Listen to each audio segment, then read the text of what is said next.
Olá, amigos ouvintes da Divulgar, tudo bem? Todos bem?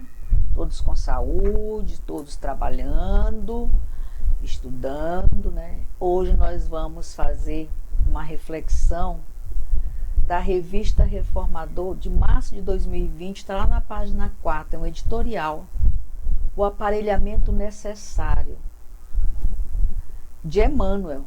Ninguém se decide à luta sem o aparelhamento necessário. Vamos ver que luta é essa e que aparelhamento necessário é esse.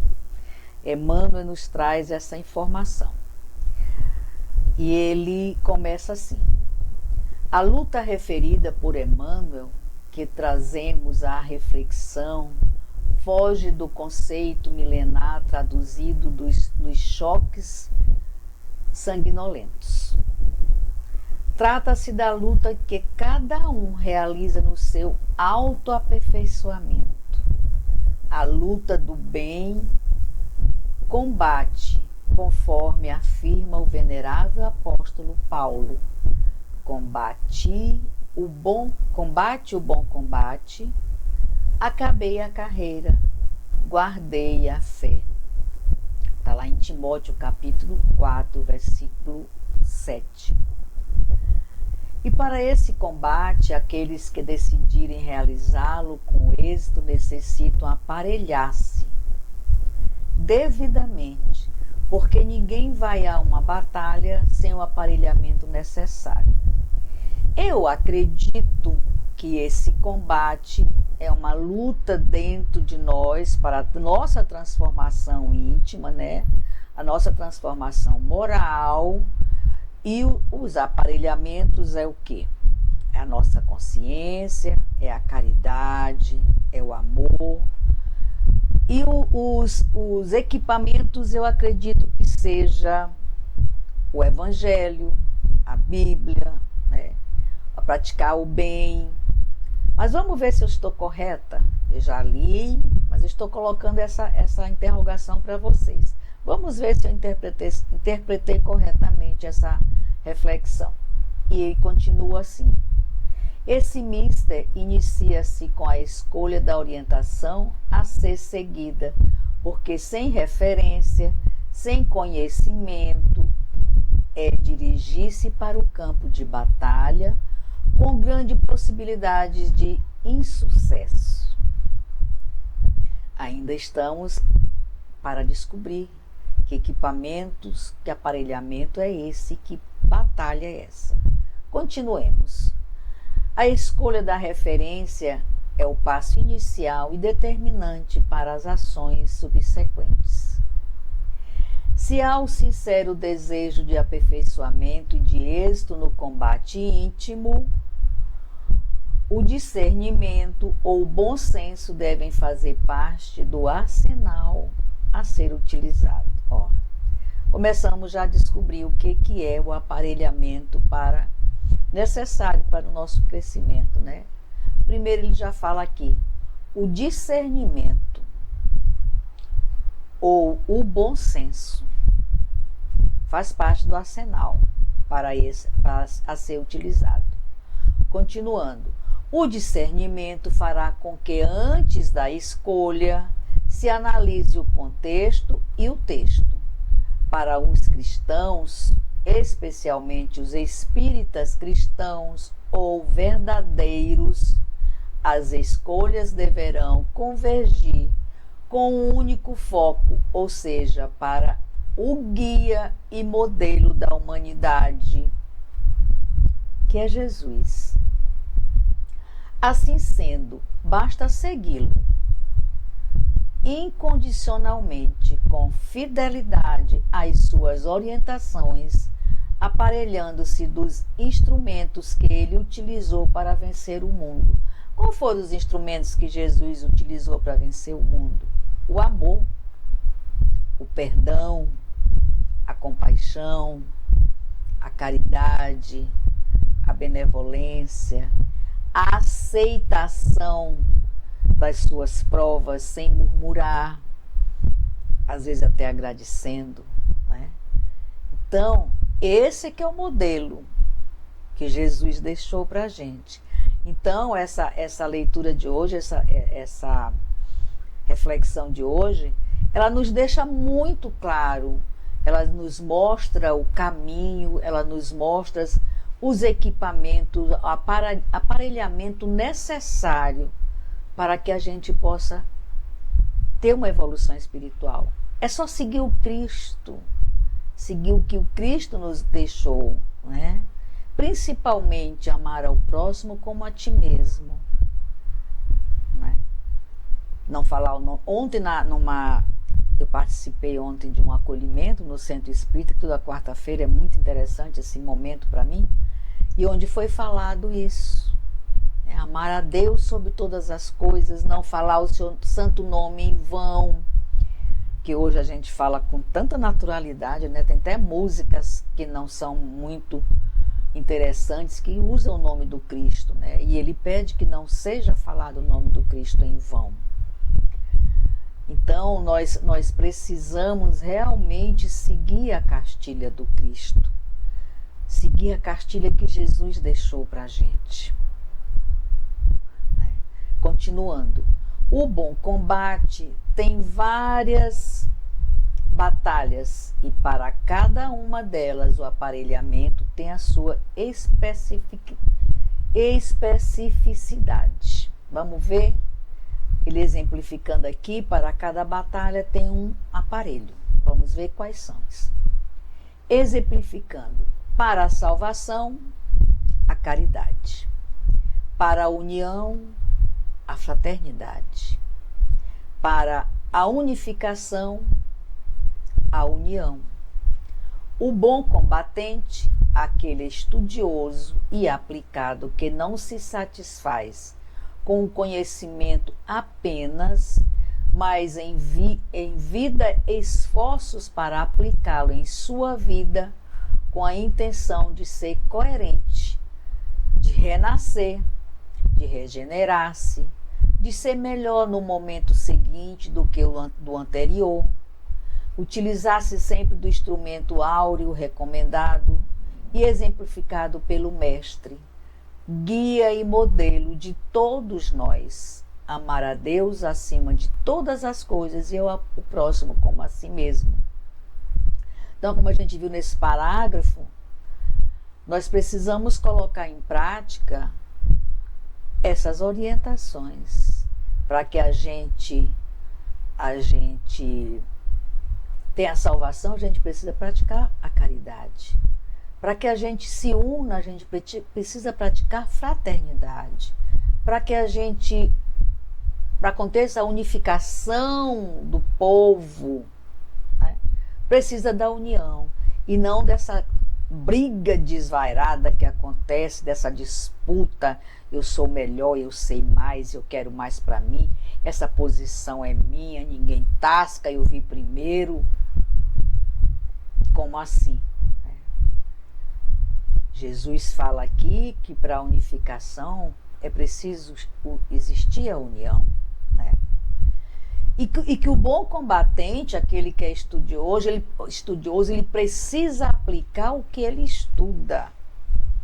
Não adianta, eu falo muito isso nas minhas reflexões, não adianta a gente andar com a Bíblia ou com o Evangelho segundo o Espiritismo debaixo do braço e ir para o púlpito e falar bonito, e eu sei, e a página tal, autor tal e tal, e não colocar nada disso em prática, não trazer para o seu dia a dia, para a sua vida, para o seu cotidiano. Ele fala muito claro isso aqui. Aquele estudioso e aplicado que não se satisfaz com o conhecimento apenas, mas envida esforço para aplicá-lo em sua vida, com a intenção de ser coerente, de renascer, de regenerar-se e de ser melhor no momento seguinte do que o momento anterior. Para isso que nós viemos, para melhorarmos, para evoluirmos moralmente, espiritualmente, né?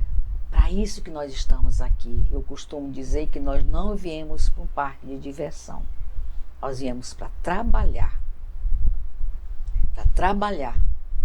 caminhada, com o Cristo, para o Cristo. Porque senão a nossa reencarnação vai ser em vão. Vamos ter que voltar tantas vezes se faça necessário, até nós chegarmos à angelitude. Porque é esse o nosso destino. Nós vamos chegar à angelitude. Mas esse momento é nosso. Nós escolhemos quando, onde, o tempo necessário. Voltando ao meu assunto de ontem, no acolhimento, houve uma pergunta e nessa pergunta eu fiz um comentário. Que eu me lembro que quando eu refleti, enquanto estava sendo lido um parágrafo do Evangelho, né, que a responsabilidade do crescimento espiritual é inteiramente nossa, e eu fiz uma reflexão, enquanto estava sendo lido esse texto, de que quando eu não era espírita, né, tudo que acontecia comigo ou deixava de acontecer como eu queria que acontecesse ou que eu almejava acontecer, o que eu dizia? É culpa de meu pai, é culpa da minha mãe, é culpa do meu vizinho, foi culpa do meu professor que não me orientou, meus pais me criaram assim errado, os meus avós me orientaram assim, o meu colega de trabalho que fez isso, fez aquilo. Então eu sempre tinha alguém preocupar das minhas atitudes, das minhas infelicidades, das minhas não concretizações. Eu sempre apontava o dedo para alguém, que nós sempre fazemos isso. Não é só eu, todos nós fazemos isso. Quando eu descobri o Espiritismo, que eu comecei a estudar o Espiritismo, a farra acabou. Ao invés de eu culpar alguém, hoje eu tenho consciência plena que tudo que eu consigo de bom ou de ruim na minha vida são consequências dos meus atos, das minhas atitudes, dos meus pensamentos, que nós também achávamos que nossos avós, os nossos pais falavam isso. Não fala, porque quando você fala, todos escutam. Então, se tu tá com um pensamento ruim, mantém no teu pensamento.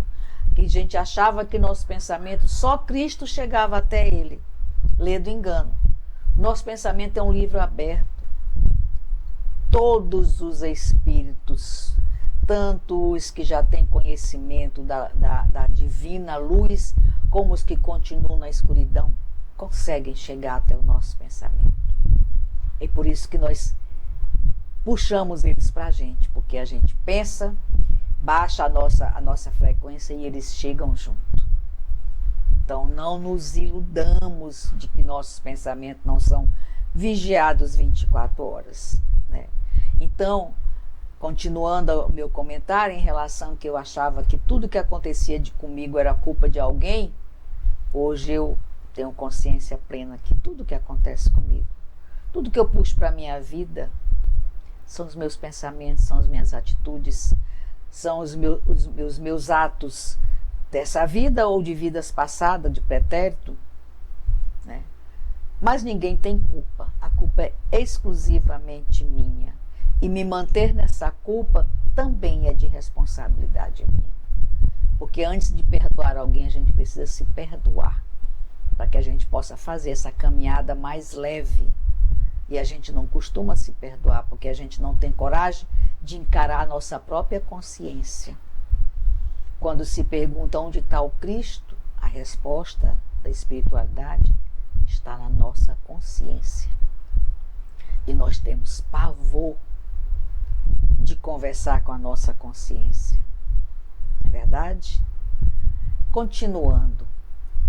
Eu vou repetir esse parágrafo porque eu achei bem interessante, onde ele fala que o bom combatente, aquele estudioso e aplicado que não se satisfaz com o conhecimento apenas, mas envida esforços para aplicá-lo em sua vida com a intenção de ser coerente, de renascer, de regenerar-se, de ser melhor no momento seguinte do que no anterior. Utilizar-se sempre do instrumento áureo recomendado e exemplificado pelo mestre, guia e modelo de todos nós. Amar a Deus acima de todas as coisas e ao próximo como a si mesmo. Eis o instrumento mais adequado a qualquer circunstância, a qualquer luta que o bom combatente deve utilizar como aparelhamento necessário e útil, a fim de que um dia possa afirmar, como o apóstolo dos gentios afirmou: combate o bom combate, acabei a carreira, guardei a fé. Maravilha, né? Essa reflexão. Somente 15 minutos de reflexão, mas muito rica. Um leque gigantesco que ele abriu para a gente, deixou muito claro que ninguém se decide à luta sem o aparelhamento necessário, e nós temos esse aparelhamento em nossas mãos. São os nossos comportamentos, são os nossos pensamentos, são as nossas atitudes. E se faz necessário amar a Deus sobre todas as coisas e ao próximo como a nós mesmos. Esse é difícil. Que a gente ama o próximo o mais próximo, o próximo que nos ama. Mas o próximo que a gente não sabe de onde veio, nem para onde vai, nem quem é, a gente nem olha e imagina amar. Não é verdade? Mas precisamos tentar trabalhar. Nós já somos melhores do que nós fomos. Eu tenho certeza absoluta que eu sou a minha melhor versão. E se nós chegamos até aqui, se nós estamos já conseguindo estudar, fazer as reflexões, ouvir as reflexões e analisar e colocar essas reflexões no nosso dia a dia e tirar tudo que se faz necessário para o nosso aprendizado, nós estarmos aqui sem estar em outro local mais de diversão, né? Nós estamos sentados assistindo uma palestra, assistindo uma reflexão. Já é um crescimento espiritual bastante, não é verdade? Eu costumo dizer que as minhas reflexões, elas são mais úteis para mim do que para qualquer pessoa. Porque ao invés de eu estar com maus pensamentos ou fazendo alguma coisa indevida, eu estou aqui disseminando a doutrina. Olha como eu evoluí, não é verdade? E vocês assistindo, e vocês analisando e tirando o sumo do amor dessas reflexões, é um crescimento espiritual maravilhoso. Então nós vamos agora concluir nossa reflexão lendo o comentário do nosso editor. E ele começa assim: o Espiritismo é uma doutrina filosófica e religiosa que tem como base os princípios do amor, caridade e fraternidade. A partir do estudo de diversas obras, entre elas a Codificação Espírita, compilada por Allan Kardec, nós, os espíritas, buscamos compreender a natureza da alma, o processo reencarnatório e a comunicação com os espíritos. Uma obra que reflete bem esses princípios é Vinha de Luz, psicografada pelo médium Chico Xavier e pelo espírito Emmanuel.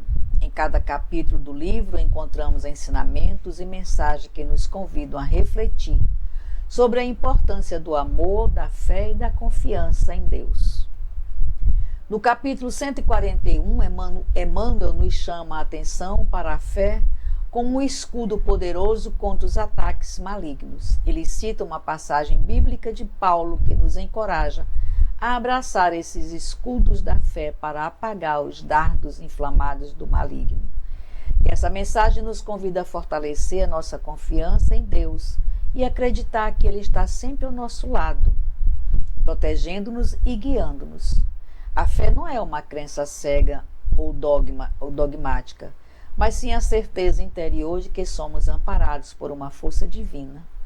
Por meio dessa confiança, podemos enfrentar os desafios da vida com coragem e serenidade, lembrando-nos de que somos seres eternos em constante evolução.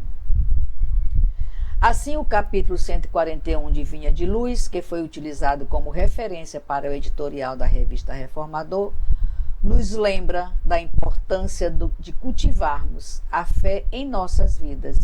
Ela nos oferece proteção e nos fortalece diante das adversidades, ajudando-nos a superar as dificuldades e encontrar a paz interior. O Espiritismo nos convida a refletir sobre o sentido da vida, a importância do amor ao próximo e a busca constante pela evolução espiritual. Por meio de suas mensagens inspiradoras, somos convidados a olhar para dentro de nós mesmos, promovendo o autoconhecimento e a transformação pessoal. Ao abraçarmos o escudo da fé, como nos ensina Emmanuel, podemos encontrar força para trilhar o caminho do bem e da verdade, enfrentando os desafios do mundo com amor, caridade e fraternidade. O Espiritismo nos convida a sermos agentes de transformações, levando luz e esperança a todos que cruzam o nosso caminho. E assim nós encerramos a nossa reflexão de hoje com esse maravilhoso edital, com esse complemento do editor também, né? Do editor da revista da Divulgar. E nós queremos agradecer a companhia de todos, pedirmos que não deixe de dar um like, de fazer comentário, de fazer sugestões, para que a gente possa buscar o que vocês realmente almejam da gente, né? E assim eu encerro essa reflexão de hoje, muito grata a todos esses momentos que nós ficamos juntos, estudando essa doutrina tão maravilhosa que nos aquece o coração. Wanda Barros, para divulgar.net. Fiquem todos com Deus, hoje, agora e sempre.